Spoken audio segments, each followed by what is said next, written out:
Bom, esse é um tema que eu tenho me debruçado já faz um tempo já.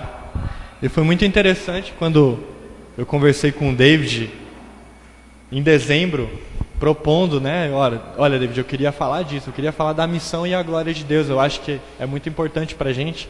E eu não sabia que uma série sobre a glória de Deus estava sendo montada. Eu realmente não sabia, né? Então eu tenho certeza, acho que Deus está conduzindo essa série. E creio que Ele vai continuar conduzindo no dia de hoje. A missão e a glória de Deus. Bom,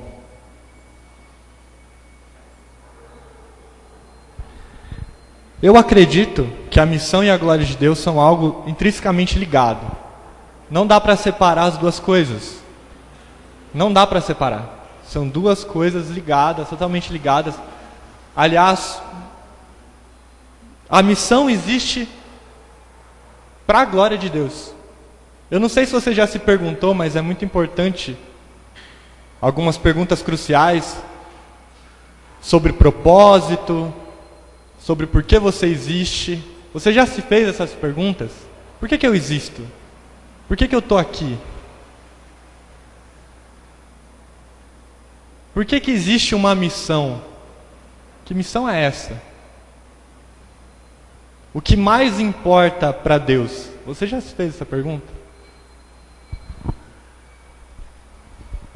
O que é mais importante para Deus?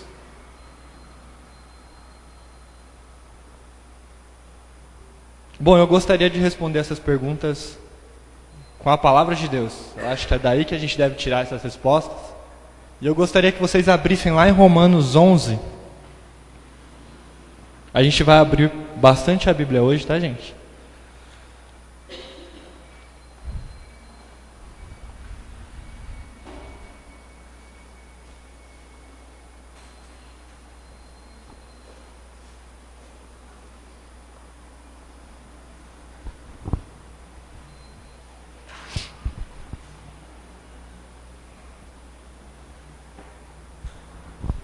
Romanos 11, a partir do versículo 33. É um texto muito conhecido.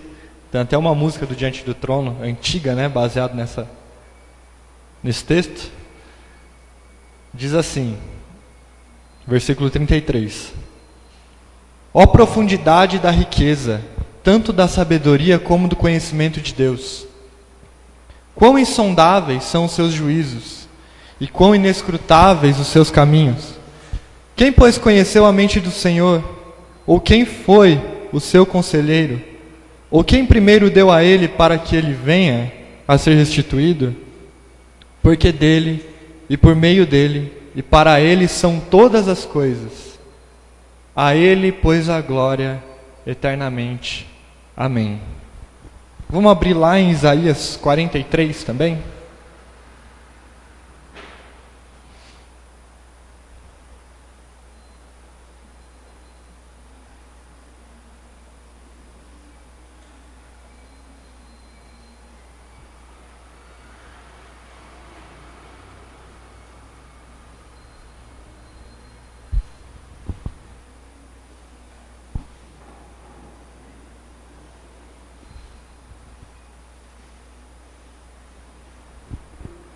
Isaías 43, a partir do versículo 6. Aqui é uma promessa para a nova aliança, né? Isaías está falando da parte de Deus. E ele diz assim: direi ao norte, entrega, e ao sul, não retenhas. Trazei meus filhos de longe, minhas filhas, das extremidades da terra, a todos os que são chamados pelo meu nome, e os que criei para minha glória, e que formei e fiz. E os que criei para minha glória, e que formei e fiz. Efésios 1.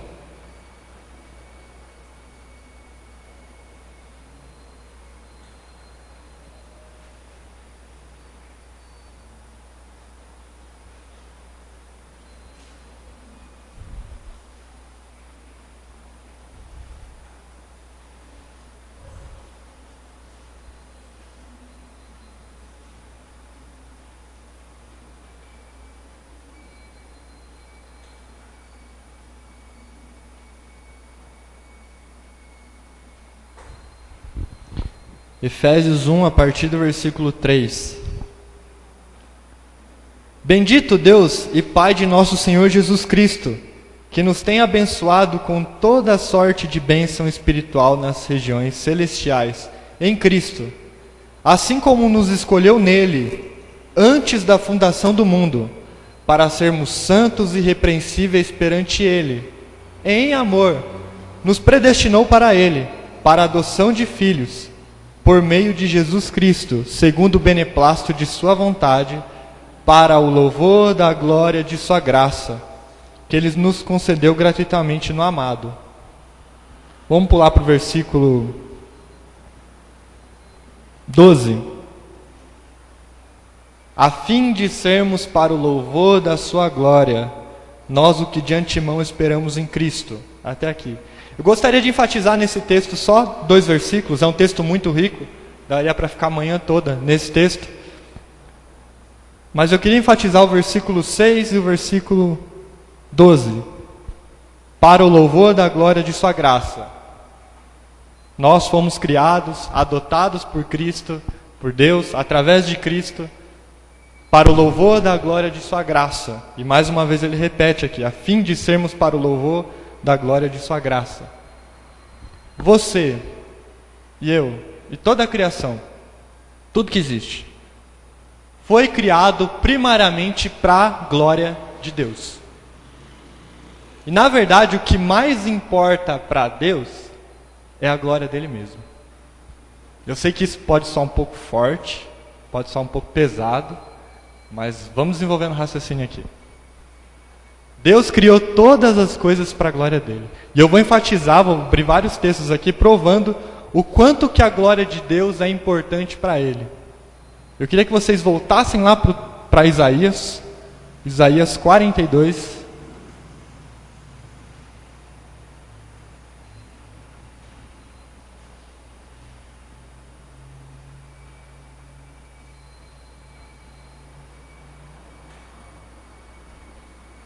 Isaías 42, versículo 8.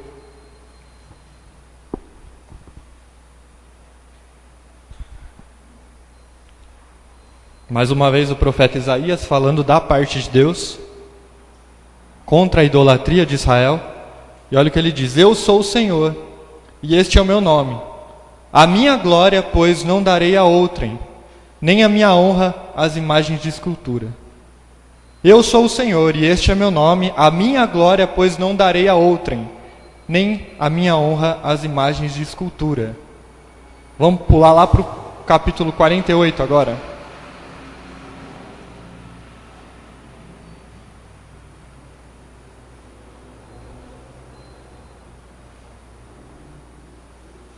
Aqui mais uma vez o profeta Isaías estava repreendendo a infidelidade de Israel e fazendo uma promessa que Israel não ia ser extinto do mapa, mas que ele retornaria do cativeiro. Aqui Israel estava preso no cativeiro, na Babilônia, e aqui era uma promessa que Israel iria retornar.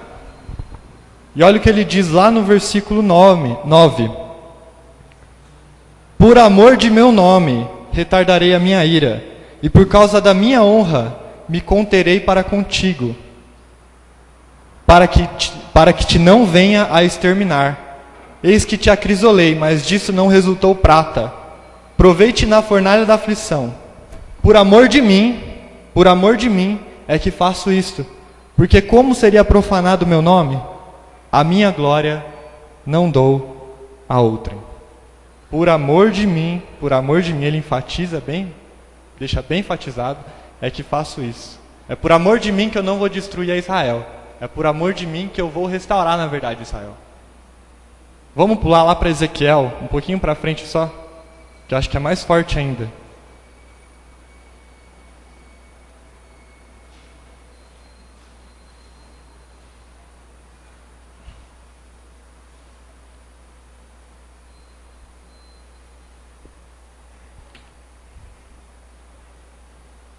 Ezequiel 20, versículo 14.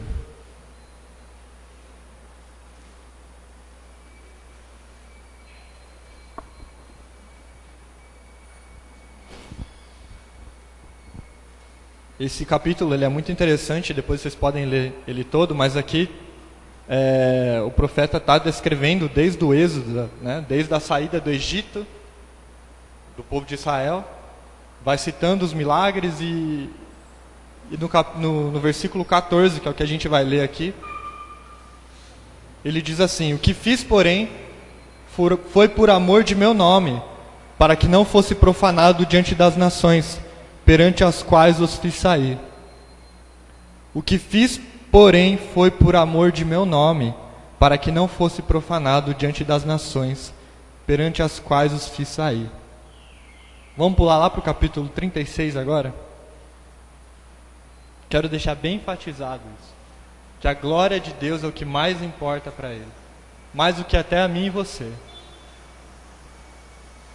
Eu sei que está soando estranho, mas vamos desenvolvendo o raciocínio.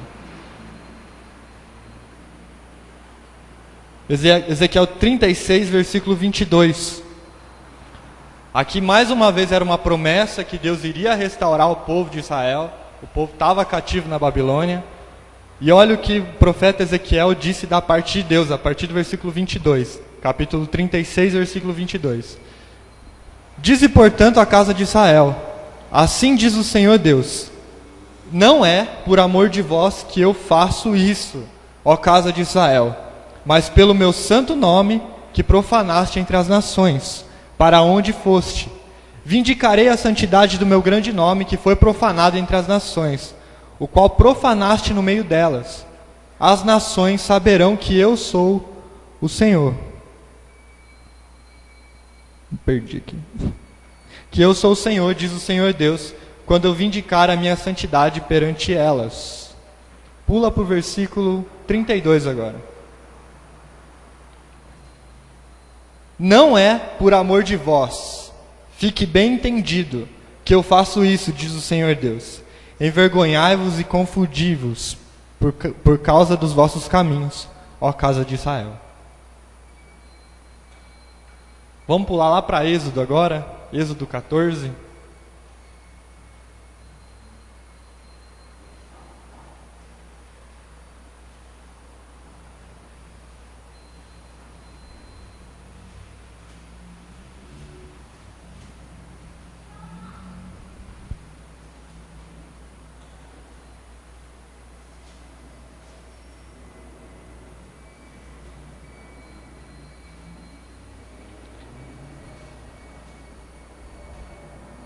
Êxodo 14, versículo 4.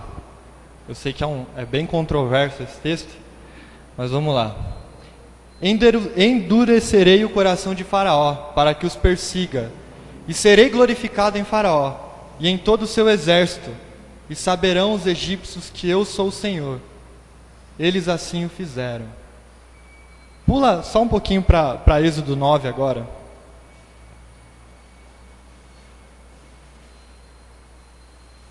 Êxodo 9, versículo 13.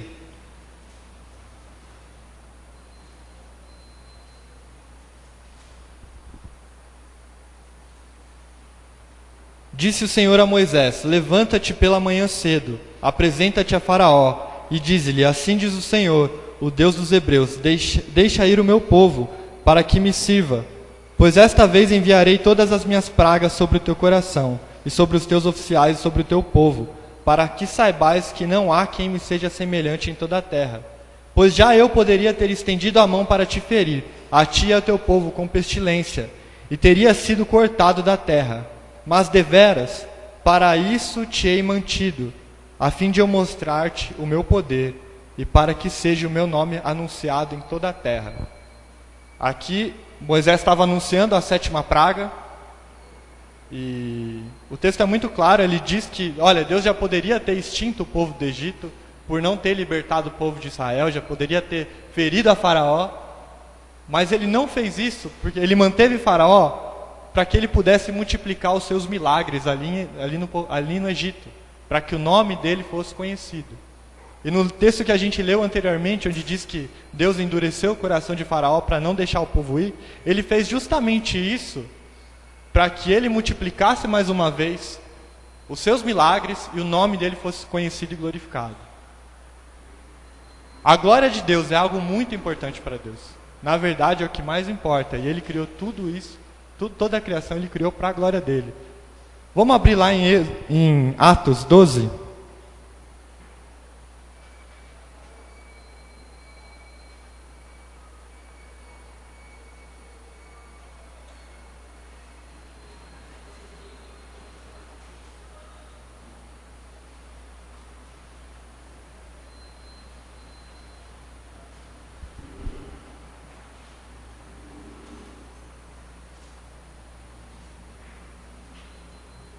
Atos 12, versículo 20. Ora, havia séria divergência entre Herodes e os habitantes de Tiro e Sidom. Porém estes de comum acordo se apresentaram a ele, e depois de alcançar o favor de Blasto, camarista do rei, pediram reconciliação porque a sua terra se abastecia do país do rei. Em dia designado, Herodes, vestido de traje real, assentado no trono, dirigiu-lhes a palavra. E o povo clamava: é a voz de um Deus e não de um homem. No mesmo instante, um anjo do Senhor o feriu, por ele não haver dado glória a Deus, e comido de vermes expirou. O que aconteceu aqui nesse contexto? Bom, havia uma certa briga entre o povo de Tiro e Sidom, e por causa disso eles estavam sofrendo, né? Não estava sendo abastecido por Roma, né? E Herodes era um representante ali, em Israel, de Roma. Por causa dessa divergência, o povo não estava sendo abastecido. E nesse texto aqui, é relatado que o povo fez as pazes com Herodes, né? E Herodes saiu para falar com o povo, e o povo clamava: olha, é a voz de um Deus. É a voz de um Deus, não é a voz de um homem. Herodes é um Deus. E eu acredito que ele se encheu de orgulho aqui, por ele não haver devolvido a glória de Deus. Deus o feriu. E ele morreu.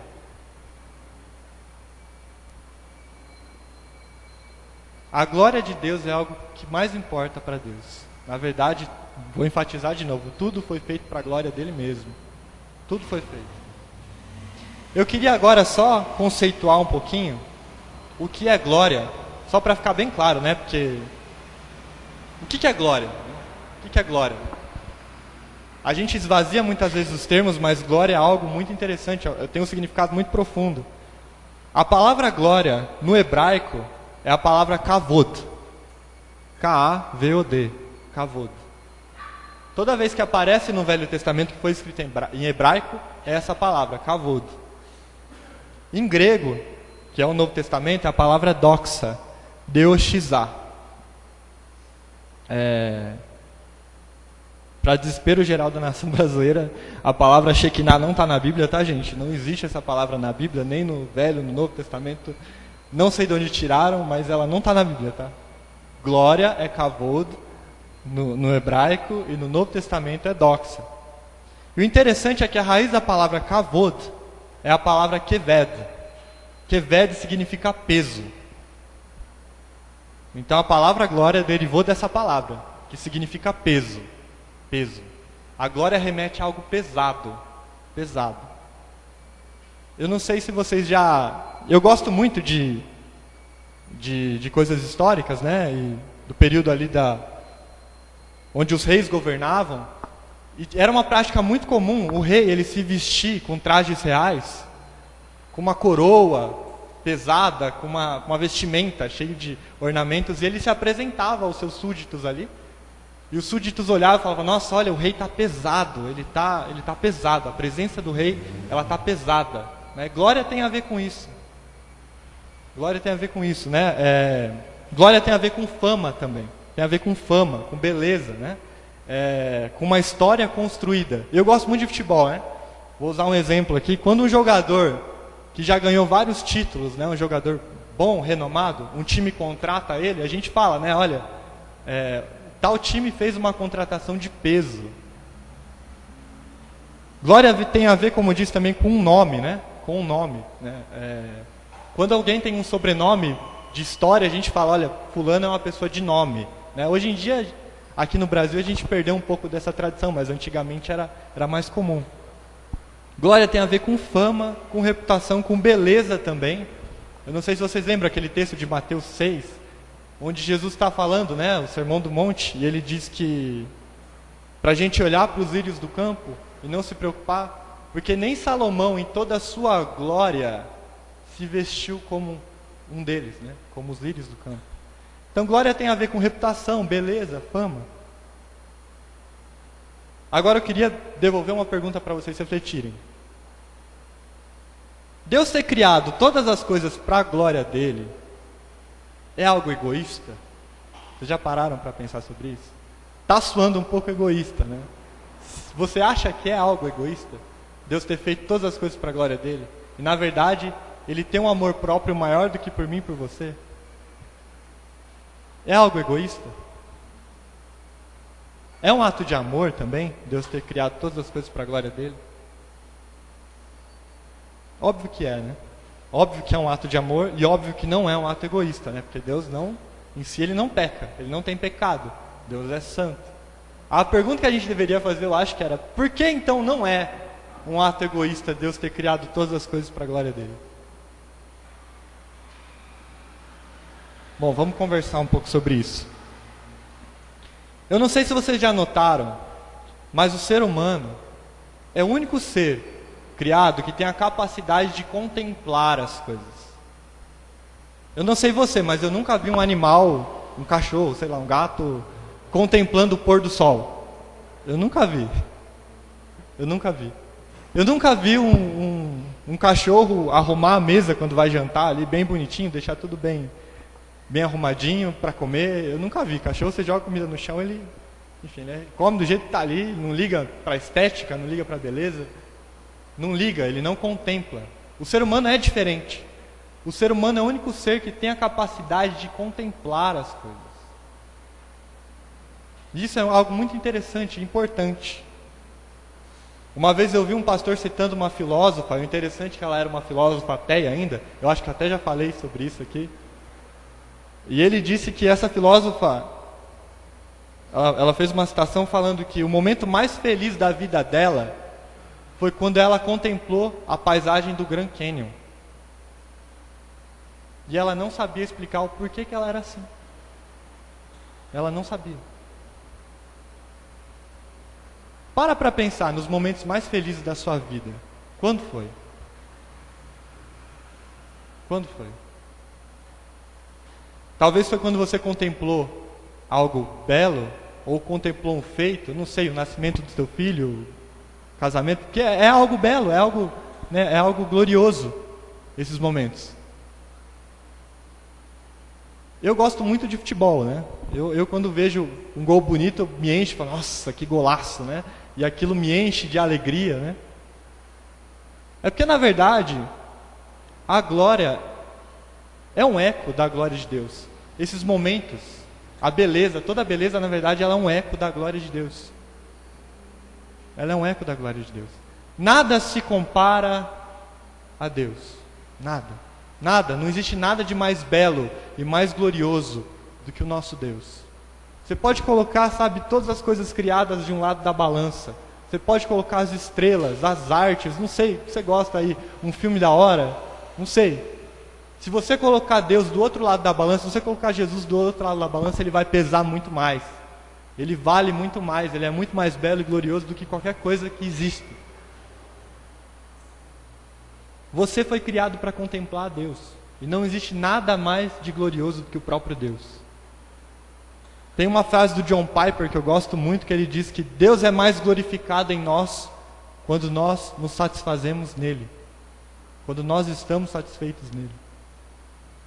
Então sim, é um ato de amor, Deus ter criado você para a glória dele.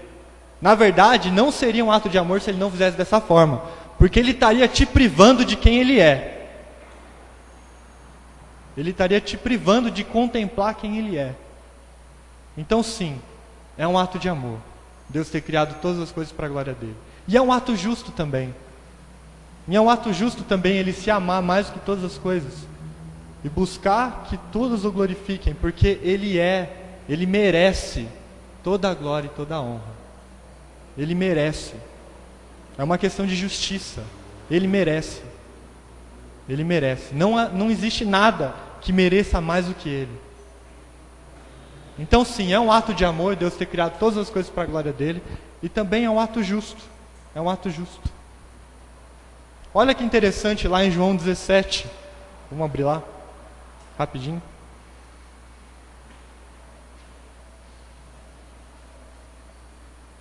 João 17 é a oração sacerdotal, é um texto muito conhecido. É uma oração que Jesus em vida, Ele fez por mim e por você. Nessa oração, se a gente for ler até o final, a gente não vai ler, mas Ele fala, olha, eu oro não só pelos meus discípulos que estão aqui, mas também por aqueles que haverão de crer, por aqueles que vão crer ainda no meu nome. Ou seja, Jesus em vida orou por mim e por você. Olha o que Ele diz lá, no começo da oração. Ele orou por mim e por você, essa oração é por mim, por você e pelos discípulos. Ele diz assim, tendo Jesus falado essas coisas, levantou os olhos e disse, Pai, é chegada a hora, glorifica teu Filho, para que o Filho te glorifique a ti. Assim como lhe conferiste autoridade sobre a carne, a fim de que ele conceda a vida eterna a todos os que lhe deste. E a vida eterna é esta, que te conheçam a ti, o único Deus verdadeiro, e a Jesus Cristo a quem enviaste. Eu te glorifiquei na terra, consumando a obra que me confiaste para fazer.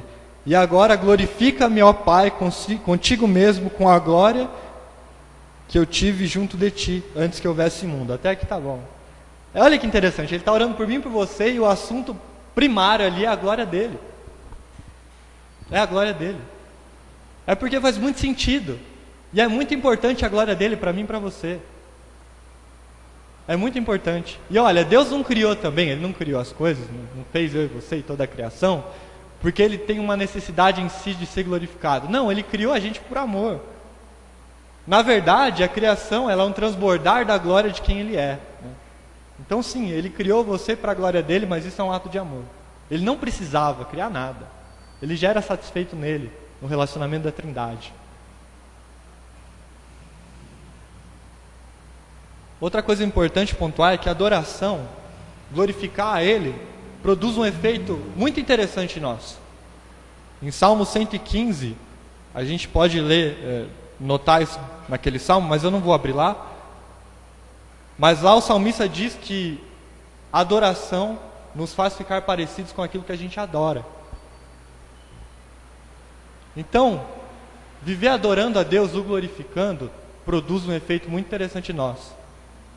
Nós nos tornamos mais uma vez a imagem e semelhança dele. Entende que Deus está dividindo a sua divindade? Ele está dividindo a divindade dele comigo e com você. Isso é muito louco. Ele está dividindo quem ele é comigo e com você. Viver para a glória dele produz esse efeito. Nós nos tornamos parecidos com ele. Você foi criado para a glória de Deus. Eu também, todas as coisas. Mas eu queria dar uma péssima notícia para vocês agora. Uma péssima notícia. Nós não vivemos para a glória de Deus. Por mais que a gente tenha sido criado para a glória de Deus, nós não vivemos para a glória de Deus. O homem natural não vive para a glória de Deus. Não vive. O homem naturalmente não vive. Eu já citei esse texto aqui pregando, acho que umas 2 vezes já, mas eu gostaria de citar de novo. Gênesis 3, foi aquela pergunta fatídica depois da queda, onde estás? O homem come do fruto, ele se esconde, ele se cobre, fica com vergonha. E Deus, como era de costume, na viração do dia, ele vai ali no jardim e ele pergunta, onde estás? Onde estás? Qual que era a conotação dessa pergunta? O que Deus estava querendo dizer ali? Ora, é óbvio que Deus sabia onde Adão e Eva estavam escondidos, né? Porque Ele é onisciente, Ele sabe de todas as coisas. A pergunta tem mais ou menos uma conotação assim, por que vocês não vieram ter prazer na minha presença? Por que vocês não me valorizam mais? Por que vocês não vieram me encontrar na viração do dia? Onde vocês estão? Por que vocês não têm mais prazer na minha presença? Por que vocês não vieram ansiosos me encontrar? A verdade é que a queda, o pecado, ele destronou Deus do coração da humanidade. Deus não está mais assentado no coração, no trono do coração do ser humano. Ele não está. Ele não está. E eu posso provar para vocês isso de várias formas, mas eu vou só citar o primeiro mandamento, onde diz que nós devemos amar o Senhor com toda a nossa força, com todo o nosso entendimento, com toda a nossa alma, né? Esse é o primeiro mandamento. E Jesus, ele diz que também que se a gente amar a Ele, nós obedeceremos os seus mandamentos. E sabe, não é o contrário, nós não obedecemos a Deus para provar que a gente o ama. A verdade é que se nós amarmos a Deus, obedecer é consequência desse amor e não o contrário. Não o contrário. Na verdade, se nós amássemos a Deus como era para a gente amar, a gente não iria pecar. Mas eu não sei você, eu peco todo dia. Infelizmente eu peco todo dia. No meu pensamento, algumas vezes em algumas atitudes, eu peco todo dia. Isso só prova que eu não amo a Deus como Ele merece. Eu não cumpro o primeiro mandamento. Se nós cumpríssemos só esse primeiro mandamento, o resto seria consequência. Nós cumpriríamos o resto, de boa, sem fazer esforço. Santo Agostinho falou uma frase uma vez que eu acho ela muito massa, muito interessante. Ele diz assim que ame a Deus e faça o que você quiser. Ame a Deus e faça o que você quiser.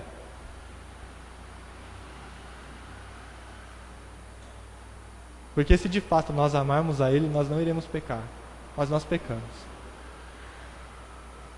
Não existe um ser humano que passou por essa terra que amou a Deus dessa forma, nem sequer 1 milésimo de segundo da vida dele.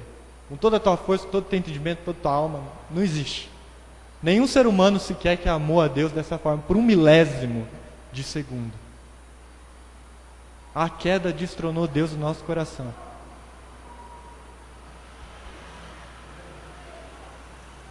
Para pensar, o que mais te satisfaz?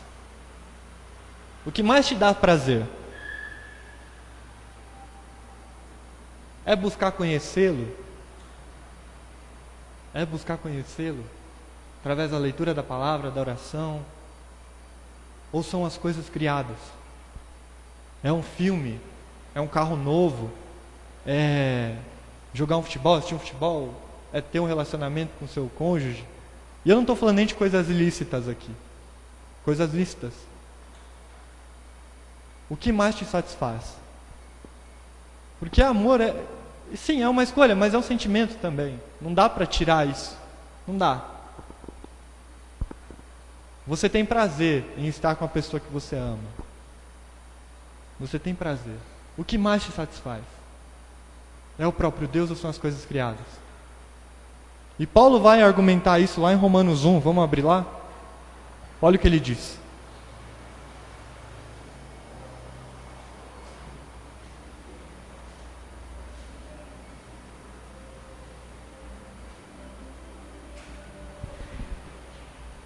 Romanos 1, versículo 18.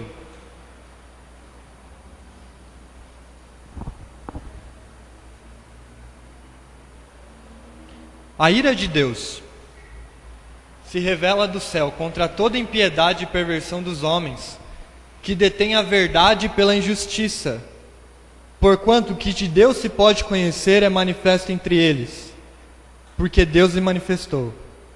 Porque os atributos invisíveis de Deus, assim o seu eterno poder, como também a sua própria divindade, claramente se reconhecem desde o princípio do mundo, sendo percebido por meio das coisas que foram criadas.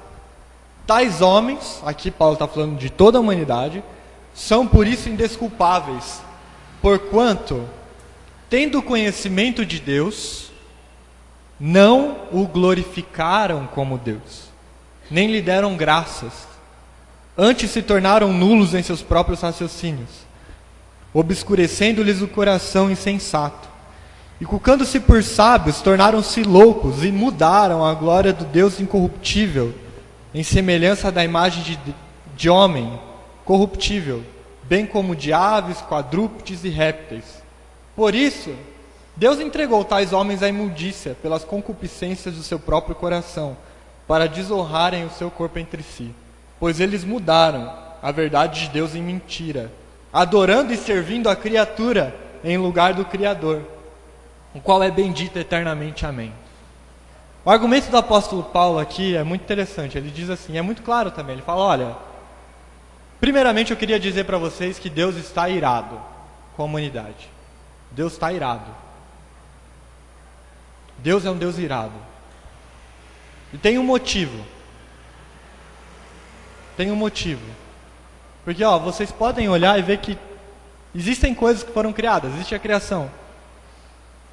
E o homem, olhando para as coisas que foram criadas, não adorou o Criador.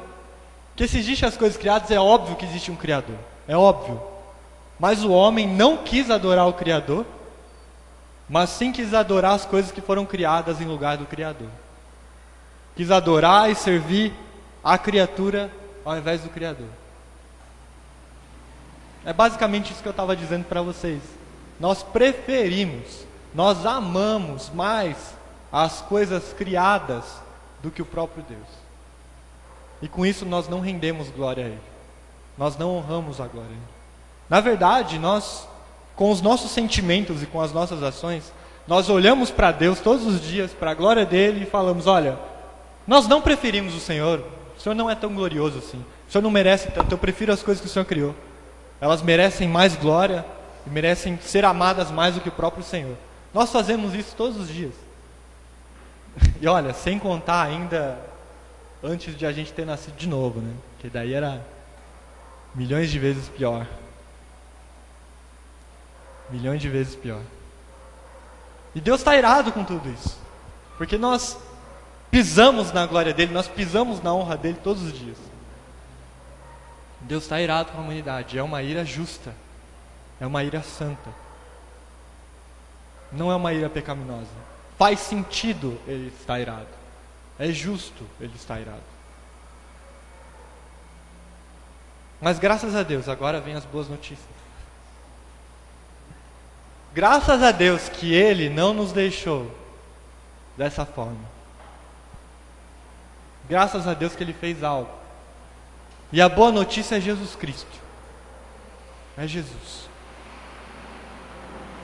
Jesus Cristo. O próprio Deus, Ele se encarnou. Ele se fez homem. Ele se fez homem. Sabe, Ele poderia já ter encarnado como um adulto, né? Como um adulto, mas não. A Bíblia diz que Ele se esvaziou da sua glória. Ele se fez homem e Ele se fez criança. Ele nasceu de uma mulher. Ele foi uma criança, Ele foi um bebê, Ele foi um recém-nascido. Maria e José tiveram que limpar Ele todos os dias, né? Trocar a fralda dele todos os dias.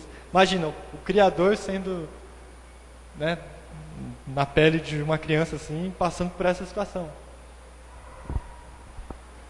Maria e José tiveram que ensinar Jesus a andar, a falar. Em Lucas 2, é muito interessante esse texto, diz que Jesus ali, quando ele era pré-adolescente, ele ficou assentado no templo, aprendendo com os mestres da época. Imagina, Jesus aprendendo com a criatura, o próprio Deus aprendendo com a criatura. Ele já não nasceu sabendo, ele aprendeu, ele se fez homem. Jesus era 100% homem, 100% Deus também, mas 100% homem. Ele foi traído por uma das suas criaturas, por Judas, por um dos seus discípulos que andou muito de perto com ele. E ele honrou a Judas mesmo assim, ele lavou os pés de Judas, mesmo sabendo que Judas iria traí-lo. A Bíblia diz que ele se tornou o servo dos servos, né? Lá em Filipenses 4, tá lá. Filipenses 4 ou 2. Ele se tornou servo dos servos. Ele foi crucificado. Ele recebeu 39 chibatadas. Eu não sei se vocês já assistiram a Paixão de Cristo, mas eu acredito que retrata muito bem o que aconteceu ali. Nas pontas dos chicotes existiam pedaços de metais, ossos. A costa dele realmente ficou toda arrebentada, parecia uma geleia, eu acredito. Foi colocado na cabeça dele uma coroa de espinho, com os espinhos mais ou menos desse tamanho. Ele foi cuspido, foi desonrado, foi blasfemado. Isaías cita que, não está nos evangelhos, mas Isaías diz que as barbas de Jesus foram arrancadas com as mãos. E ele carregou a sua cruz durante um caminho longo. E ele se fez maldito, morrendo na cruz. A cruz era a pena máxima, se vocês não sabem. A cruz era a pena para quem tinha cometido crime hediondo. Era, não sei, por um assassino, por um estuprador, por um, sei lá. A cruz era para alguém desse naipe, desse estilo. Para um serial killer, enfim, né? Era a pena máxima, a pena de desonra. Mas o interessante é que Jesus, na noite anterior, ele estava orando e pedindo para que, se fosse possível, Deus afastasse esse cálice dele. E a Bíblia relata que ele suava sangue, mas se a gente for estudar a história da igreja, o período patrístico, não só também, hoje em dia, né? Tem pessoas que morrem pelo nome de Jesus. Eu acredito que existem pessoas que sofreram mais fisicamente que o próprio Cristo. Fisicamente falando. Pessoas eram empaladas vivas, pessoas eram queimadas vivas, eram jogadas no Coliseu, eram dilaceradas por feras. E muitas delas encaravam o martírio como uma honra. Como uma honra. Eles encaravam com alegria. Né? Olha, eu sou digno de morrer pelo nome de Cristo, por Deus, eu sou digno. Olha que interessante. Olha a honra que Deus está me concedendo. E Jesus suava sangue e pedia para que, se fosse possível, Deus afastasse esse cálice dele. Eu acredito que o cálice de Jesus não tinha a ver com sofrimento físico. O cálice que Jesus pedia para que Deus afastasse dele não tinha a ver com sofrimento físico. Era algo muito mais profundo que isso. Lá em Apocalipse nós podemos notar que esse cálice é o cálice da ira de Deus. O cálice da ira do Deus Pai. Foi isso que Jesus estava pedindo para que, se fosse possível, afastasse dele. O cálice da ira de Deus. Jesus na cruz bebeu desse cálice. A ira de Deus foi derramada em Jesus por causa do meu e do seu pecado. Entenda que era para você estar naquela cruz, sofrendo a ira de Deus. Sofrendo a ira de Deus. Mas foi Jesus. Foi Jesus que carregou essa ira. Foi Jesus que suportou a ira de Deus. Pensa só um pouquinho. Jesus viveu com o Pai toda a eternidade ali, em comunhão, em amor, o relacionamento da Trindade ali. E na cruz, a pessoa que ele mais amava, derramou a ira nele mesmo. Eu disse no início que não existiu uma pessoa sequer que amou a Deus com toda a tua força, com todo o entendimento, toda a tua alma, por 1/1000 de segundo, mas isso não é verdade. Isso não é verdade. Teve uma pessoa que amou a Deus com toda a força, entendimento e alma durante toda a sua vida, e foi Jesus Cristo. Foi Jesus Cristo. Jesus amou o Pai da forma que ele merecia ser amado. E Jesus glorificou ao Pai do início da sua vida ao fim. Nem sequer por 1/1000 de segundo Jesus deixou de glorificar o Pai. Jesus viveu de fato para a glória do Pai. Jesus viveu.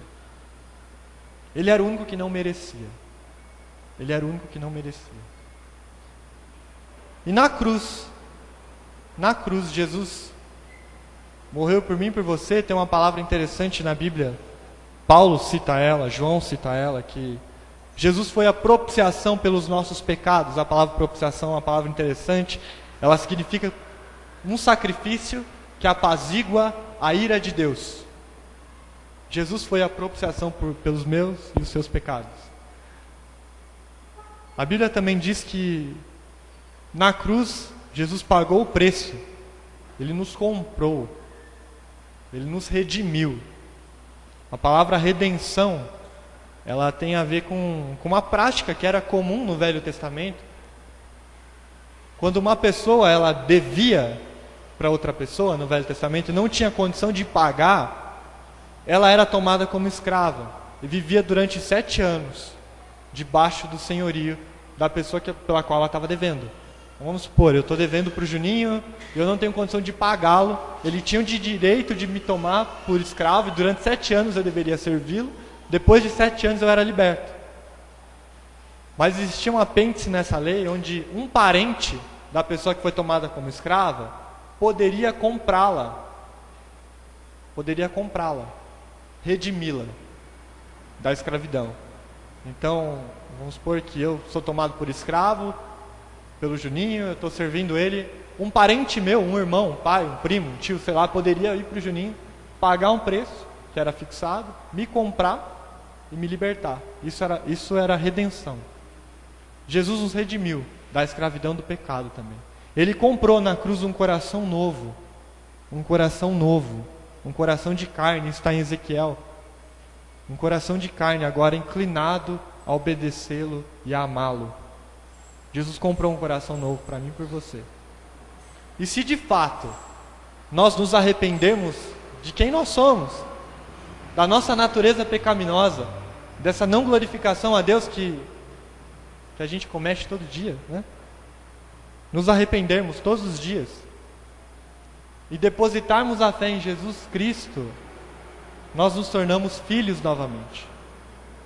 Filho de Deus. E o direito que Jesus tem de ser amado pelo Pai agora é meu e seu também. A imagem de Jesus agora, quando Deus Pai olha para a gente, Ele vê Jesus. Ele vê e fala, olha, está pago. Não tem mais por que eu estar irado com você. Não tem mais. Jesus pagou o preço. Jesus pagou. Se de fato nós depositarmos a fé em Jesus e nos arrependermos. Se de fato. E um processo novo é iniciado na nossa vida depois desse momento, é o processo de santificação, onde a imagem de Jesus agora começa a ser, sumiu uma palavra agora, imprimida em nós, né? Nós agora começamos a nos tornar a imagem de Jesus. Esse é um processo, né? O processo de justificação, ele é instantâneo, assim que nós depositamos a fé em Jesus. Nós somos justificados instantaneamente. Mas o processo de santificação, ele é contínuo. E a partir do momento que nós nos convertemos, esse processo é iniciado. E parcialmente agora nós conseguimos viver para a glória de Deus novamente. Parcialmente. Porque a imagem de Jesus agora começa a ser imprimida em nós. Parcialmente. Nós conseguimos viver para a glória de Deus. É uma luta, né? Uma luta interna. O velho homem com o novo homem lutando todos os dias. Nós ainda temos essas duas naturezas. É uma briga que existe em nós. E nós cristãos somos esse paradoxo ambulante, né? Porque quanto mais nós crescemos em fé, quanto mais nós nos tornamos amadurecidos em fé, mais pecadores a gente se sente, mas ao mesmo tempo mais santo a gente é. Eu não sei se vocês têm essa impressão, mas eu tenho. Quanto mais o tempo vai passando, mais eu vou crescendo em fé, mais pecador eu me sinto. Quanto mais próximo de Deus eu estou, mais pecador eu me sinto. E eu queria te dizer, se você está caminhando com Deus e não se sente mais pecador cada dia que passa, olha, é um problema. E talvez você de fato nunca tenha tido encontro real com Deus. Nós somos pecadores.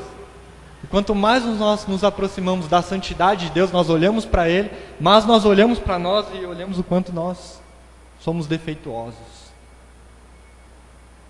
Mas ao mesmo tempo, mais santo a gente é, mais santo a gente vai se tornando. A gente vai largando as práticas da velha vida com o tempo. A gente é esse paradoxo ambulante aí. Mais santo, mas ao mesmo tempo se sentindo mais pecador.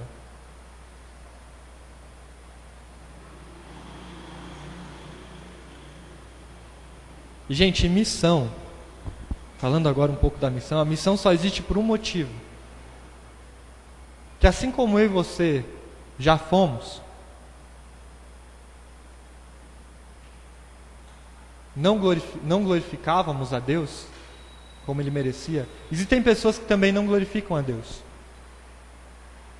Existem pessoas que não rendem glória a Deus como Ele merece, que não amam a Deus como Ele merece ser amado.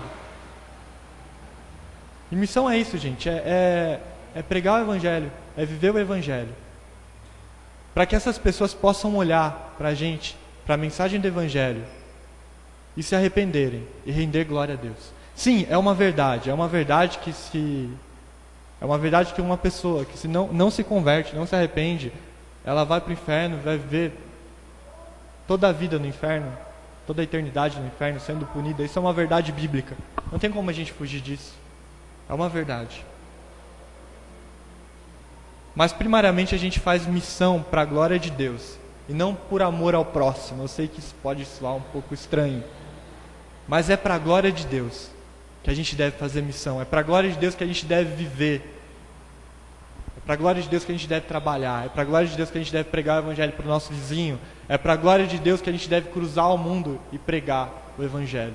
Primariamente é para a glória de Deus. E se você vive de fato para a glória de Deus, amar o próximo também é consequência, né? Como eu disse, se a gente amar a Deus acima de todas as coisas, nós vamos cumprir os mandamentos, nós vamos amar o próximo. A missão é restaurar o trono de Deus no coração da humanidade. A missão consiste nisso. Restaurar o trono de Deus no coração da humanidade. E Deus é um Deus missionário, Deus está em missão, né? Tem um salmo muito interessante que diz que os céus proclamam a glória de Deus, né? A criação proclama a glória de Deus. Então, Deus é um Deus missionário. E Deus é o que está mais preocupado com a sua missão também. E nós nos juntamos a Deus nessa missão de glorificá-lo. É por isso que existe missão. É para isso. Você existe para a glória de Deus. É para isso. Eu gostaria de fechar lendo um salmo. Salmo 96.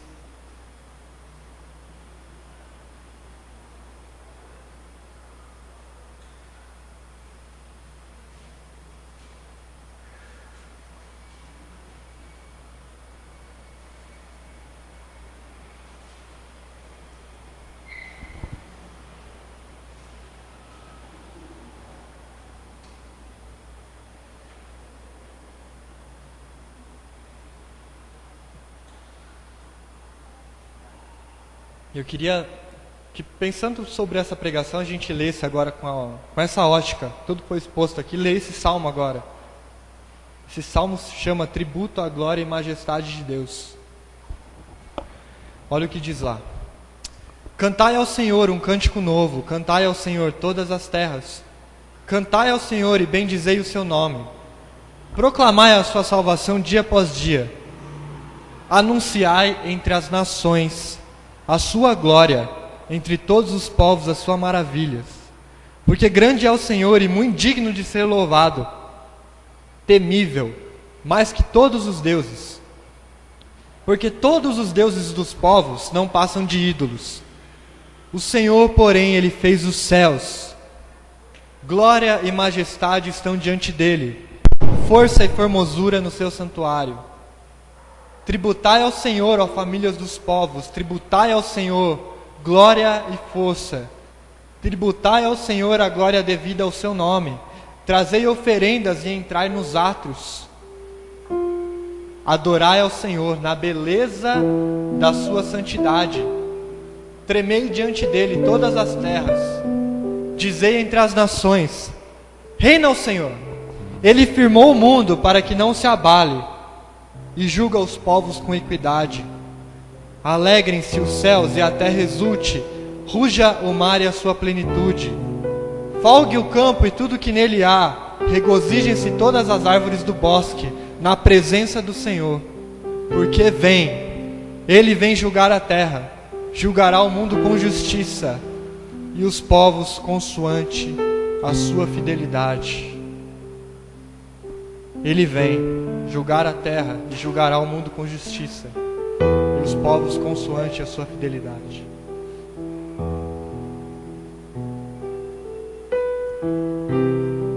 Pai, eu te agradeço pelas suas misericórdias, Pai, pela sua graça, pelo sacrifício de Jesus que comprou um coração novo